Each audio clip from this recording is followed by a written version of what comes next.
Praise the Lord. मैं शिवशंकर तिवारी आज एक और बात बाइबल से आपके सामने रखना चाहता हूँ। ये मत्ती की किताब उसका 12वां अध्याय और उसकी 39वीं आयत। यहाँ पर इस प्रकार से लिखा है, यीशु मसीह ने उन्हें उत्तर दिया कि इस युग के बुरे और व्यभिचारी लोग चिन्ह ढूंढते हैं, परंतु योना भविष्यद्वक्ता के चिन्ह को छोड़ कोई और चिन्ह उनको न दिया जाएगा। ये योना भविष्यद्वक्ता का क्या चिन्ह था? अगर हम योना की कहानी को पढ़ें तो हमें पता है कि योना को परमेश्वर पिता यहोवा निनवे को भेजना चाहते थे, लेकिन वो उनकी आज्ञा से भागकर तर्शीश को जाने के लिए जहाज़ पर चढ़ गया।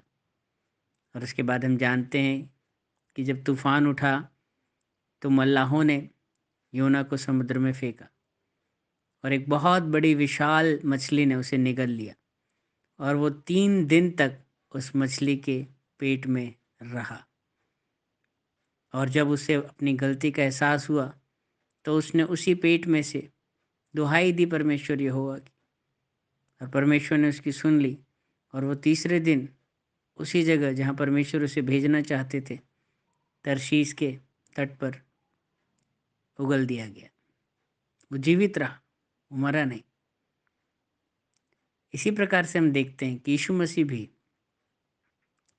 3 दिन तक उस कब्र में रहे। जब रोमी शासकों ने उन्हें क्रूस पर चढ़ाया, क्रूस पर मारा, और जब उन्हें कब्र में रखा गया तो जैसा प्रभु यीशु मसीह ने कहा था कि मैं तीसरे दिन जी उठूंगा, तो यहाँ परमेश्वर किस चिन्ह की बात कर रहे हैं? परमेश्वर अपने पुनरुत्थान की सामर्थ्य के चिन्ह की बात कर रहे हैं, अपने मुर्दों में से जी उठने की बात कर रहे हैं। आपको पता है, जब यीशु मसीह चमत्कार कर रहे थे तो उस समय सदूकी और फरीसी और याजक भी उनके चारों ओर रहा करते थे। यीशु मसीह ने हजारों कोढ़ियों को शुद्ध किया, कई मुर्दों को जिलाया, कई दुष्ट आत्माओं को निकाला, कई बीमारों को चंगा किया, अद्भुत काम किए, पानी को दाखरस में बदला, अद्भुत चमत्कार किए। इसके बावजूद भी वो सदूकी और फरूसी लगातार प्रभु से चिन्ह पर चिन्ह, चिन्ह पर चिन्ह मांग रहे थे। आज हम भी ऐसे ही करते हैं ना, हम भी प्रभु से बार बार चिन्ह मांगते हैं। प्रभु मेरी ये वाली प्रार्थना पूरी कर तो मैं तुझे मानूंगा। हम भी कई बार चिन्ह मांगते हैं ना। कई लोग कहते हैं कि मेरा ये वाला काम होगा तब मैं विश्वास करूँगा, लेकिन प्रभु यीशु मसीह उन सभी लोगों से आज ये कहना चाहते हैं कि नो मोर साइंस, नो मोर मिरेकल्स। सिर्फ एक फाइनल साइन मैं तुम्हें देता हूँ, और जो उस फाइनल साइन पर, उस फाइनल मिरेकल पर विश्वास करेगा, उस उत्तम चिन्ह पर विश्वास करेगा कि प्रभु यीशु मसीह मुर्दों में से जी उठा, वही स्वर्ग राज्य में प्रवेश करेगा। इसलिए प्रभु यीशु मसीह ने कहा कि और कोई चिन्ह अब नहीं दिया जाएगा। बहुत साइंस, बहुत मिरेकल्स, बहुत वंडर्स देख लिए लोगों ने, जैसे सदूकी और फरीसियों ने भी देखे थे, लेकिन फिर भी उन्हें और चिन्ह की और प्रामाणिकता की ज़रूरत थी।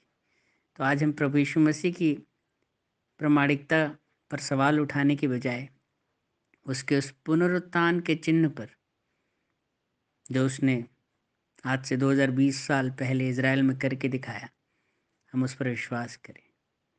और वचन में लिखा है कि जो भी इस बात पर विश्वास करेगा कि यीशु मसीह परमेश्वर का इकलौता बेटा है, वो इस संसार में हमारे पापों की क्षमा के लिए आया, क्रूस पर चढ़ाया गया, गाड़ा गया और मुर्दों में से तीसरे दिन जी उठा, वही है, वही एकमात्र है जो उद्धार प्राप्त करेगा।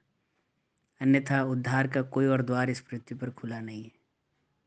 इस पृथ्वी के ऊपर और इस आसमान के नीचे सिर्फ यीशु मसीह और उसका यही एक चिन्ह है, वही पुनरुत्थान की सामर्थ्य है जो आपको भी मुर्दों में से जी उठाएगी। Praise the Lord. प्रभु यीशु मसीह इस वचन के द्वारा आपको आशीषित करें। अगर आपकी कोई गवाही या प्रार्थना निवेदन है, आप हमें 6395893171 पे व्हाट्सएप कर सकते हैं। Praise the Lord.